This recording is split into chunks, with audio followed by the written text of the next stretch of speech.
যেহেতু আমি এখন স্থানীয় সরকার মন্ত্রণালয়ে আছি, তো সিটি কর্পোরেশনের মাধ্যমে এই মাঠগুলো আমরা পুনরুদ্ধার করব যেগুলো দখল হয়ে গেছে, এবং বাকি মাঠগুলোকেও যথাযথ সংস্কারের মাধ্যমে খেলাধুলার উপযোগী করে গড়ে তুলব।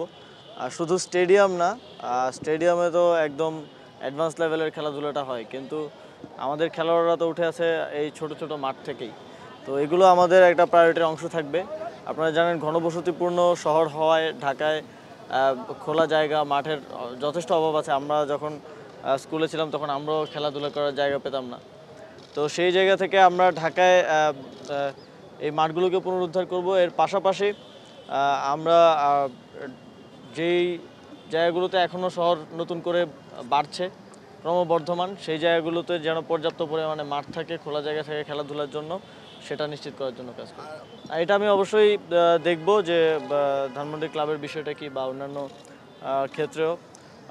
এবং আরেকটা বিষয় হচ্ছে, আমরা একটা স্পোর্ট ভিলেজ করার পরিকল্পনা করছি। এটা একটা মেগা প্রজেক্ট হবে। আমরা এর জন্য বিভিন্ন দেশের সাথে আমাদের কথা চলছে আর্থিক এবং কারিগরি সহায়তার জন্য। আমরা এই কনসেপ্টটা এরকম যে 55টা ফেডারেশনকে একই জায়গায় অফিস ফ্যাসিলিটিস করে দেয় এবং একই সাথে খেলাধুলার সকল ধরনের ফ্যাসিলিটিস মাঠ করে দেয়। একটা বড় প্রজেক্ট হিসেবে এটা আমরা নেওয়ার চিন্তা করছি। আপনারা জানেন যে আমাদের একটি নিম্ন আয়ের দেশ হিসেবে, উন্নয়নশীল দেশ হিসেবে আমাদের অনেক প্রায়োরিটিস আছে, আরও অনেক মৌলিক জায়গাগুলোতে প্রায়োরিটিস আছে। সেজন্য এটা আমরা চেষ্টা করছি যাতে যেই দেশগুলো এখন আমাদেরকে এই পরিস্থিতিতে সহযোগিতা করতে আগ্রহ দেখাচ্ছে, তাদের থেকে কারিগরি এবং আর্থিক সহযোগিতাটা নিয়ে একটা স্পোর্টস ভিলেজ ঢাকায় করার, এবং সেটার পরিকল্পনা চলমান আছে। নাম পরিবর্তনের বিষয়ে আমাদের উপদেষ্টা পর্যায়ের একটা কমিটি হয়েছে। সেই কমিটি একটা প্রস্তাবনা দিলে তার ভিত্তিতে সিদ্ধান্তটা আসবে। এখন আমরা আমাদের জায়গা থেকে আমাদের যতটুকু জুরিসডিকশনের মধ্যে আছে, তার মধ্যে যে যে জায়গায় নামগুলো পরিবর্তন করা প্রয়োজন বলে মনে হচ্ছে, অথবা নতুন যেই কাঠামোগুলো আমরা করছি, বিভিন্ন উপজেলা স্টেডিয়াম হচ্ছে এবং এখানে আজকে একটা খেলার মাঠ হলো, এই কাঠামোগুলোতে যেন আমাদের শহীদদেরকে স্মরণে রাখার ব্যবস্থা করা যায়, সেটা আমরা করছি। এবং আপনারা জানেন, দীর্ঘদিন ধরে শহীদ আবরার ফাহাদ 2019 সালে শহীদ হন, তার নামে কুষ্টিয়া জেলার মাঠটা নামকরণ করার একটা দাবি ছিল। আবরার ফাহাদের পক্ষ থেকে এই দাবিটা ছিল। তো সেই জায়গা থেকে কুষ্টিয়া জেলা স্টেডিয়ামটার নাম আবরার ফাহাদ স্টেডিয়াম নামে করা হয়েছে। নির্বাচনের জন্য আমরা চিন্তা করেছি যে প্রত্যেকটা ফেডারেশনেরই একটা কনস্টিটিউশনাল ফ্রেমওয়ার্ক থাকা উচিত। আপনারা জানেন, কয়েকটা ফেডারেশন ছাড়া বাকিদের সেটা নেই, এবং সেখানে যাতে কোনো প্রকার সিন্ডিকেট করে নির্বাচন করা কিংবা ভোট কেনা বেচা করা, সেই বিষয়টা যাতে ফিরে না আসে, সেজন্য একটা ফ্রেমওয়ার্ক দেওয়ার জন্য আমরা সার্চ কমিটির কাছ থেকে চেয়েছি। ওনারা একটা ফ্রেমওয়ার্ক আমাদেরকে দেবেন এবং তার ভিত্তিতে আমরা এনএসসি থেকেও একটা গাইডলাইন করে দিব, জেনারেল গাইডলাইন সবগুলো ফেডারেশনের জন্য, এবং প্রত্যেকটা ফেডারেশনের কনস্টিটিউশনাল একটা ফ্রেমওয়ার্ক থাকবে ইলেকশনের জন্য, যাতে করে এর আগে যেরকম ফেডারেশনগুলোতে রাজনৈতিক বিবেচনায় লোকজন এসেছে সেটা বন্ধ হয় এবং প্রকৃত ক্রীড়াবিদরাই এবং প্রকৃত ক্রীড়া সংগঠকরাই ফেডারেশনগুলোর দায়িত্বে আসতে পারে। দেখেন, ক্রিকেট বোর্ড একটা অটোনমাস বডি। আমি আমার পরামর্শ দিতে পারি, এবং আমি যখন সর্বশেষ খেলা নিয়ে মিরপুরে একটা পরিস্থিতি তৈরি হলো, তখন আমি আমার সেই পরামর্শ দিয়েছি, আপনারা জানেন, এবং ক্রিকেট বোর্ড সেই অনুযায়ী ব্যবস্থা নিয়েছে। সামনের দিকে ক্রিকেট বোর্ড অটোনমাসলি এই সিদ্ধান্তগুলো নিবে অবশ্যই।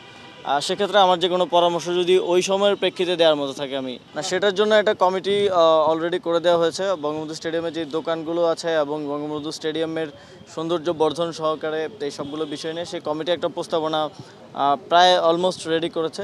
সেই প্রস্তাবনার ভিত্তিতে আমরা ব্যবস্থা নেব। আপনারা জানেন, এখানে চুক্তির বিষয় আছে এবং প্রায় একটা দোকানের 4-5 বারও চুক্তি হয়ে গেছে। এরকম বিভিন্নভাবে হাত বদল হতে হতে আমরা ভাড়াটা পাই হয়তো 7-8 হাজার, কিন্তু দোকানদার ভাড়া দিচ্ছেন 2 লক্ষ টাকা।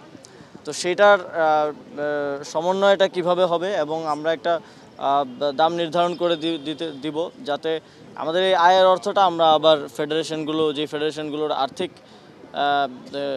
আছে সেখানে ব্যয় করতে পারি।